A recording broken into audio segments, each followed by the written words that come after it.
So the Democrat House is set to pass a resolution against anti-Semitism today in a thinly veiled punch at Ilhan Omar. This latest rebuke of Ilhan Omar comes after her claim that some people in American government have dual loyalty between the U.S. and Israel.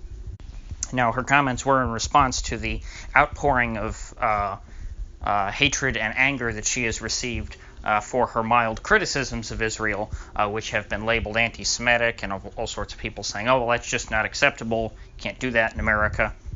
And so her point is saying, well, no, I can criticize Israel all I want because I'm not loyal to that country, I'm loyal to America. And if you think that we have to, if you're saying that you have to defend the actions of the Israeli government, then you are obviously loyal to Israel.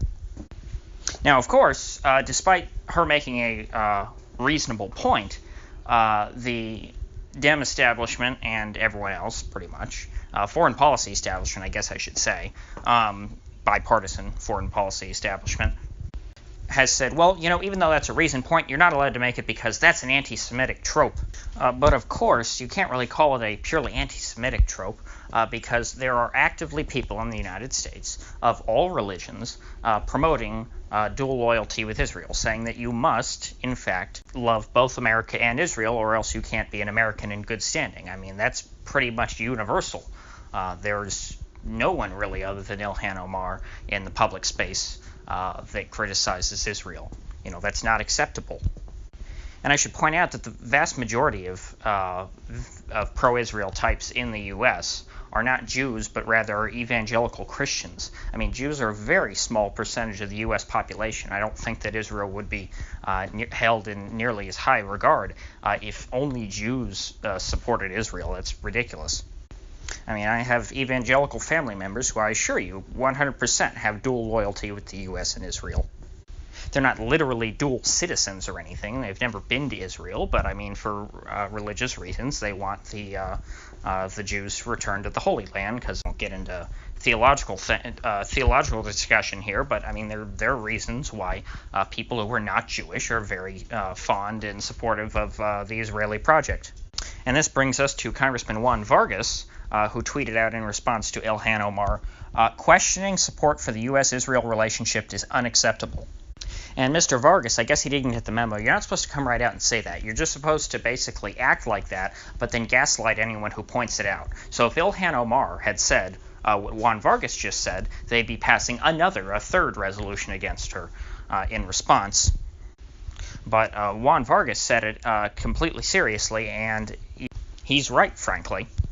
I mean, criticizing Israel in modern America is kind of like praising the Soviet Union in the 1950s. It is an opinion that is, or I guess a line of thinking that is considered inherently anti-American, which is strange considering that America precedes Israel by more than 150 years in global politics, so I don't know how someone could have been pro-American before 1948, considering it's impossible to support Israel. And of course, we don't know who exactly, but I mean, it would be, the odds would be pretty low. The odds are pretty low that there are 0 Israeli dual citizens in the U.S. Congress, considering how many of them, sort of take pilgrimages there. Again, Jewish and non-Jewish alike. But it's a very common thing for members of Congress to go on trips to Israel and visit all the landmarks and stuff. It's not so common for Congress people to take official trips to Japan or to Russia or to Poland or to Austria. So you might understand why nobody really is asking about, that Austrian dual loyalty amongst members of Congress. Now, of course, I should point out that there are these fake news lists of members of Congress with Israeli citizenship that float around the internet. Those are not true, from what I understand. They sound way too way too unrealistic. I mean, they said, I think one of them said something like 89 out of the 100 senators are Israeli dual citizens. I mean, that's ridiculous.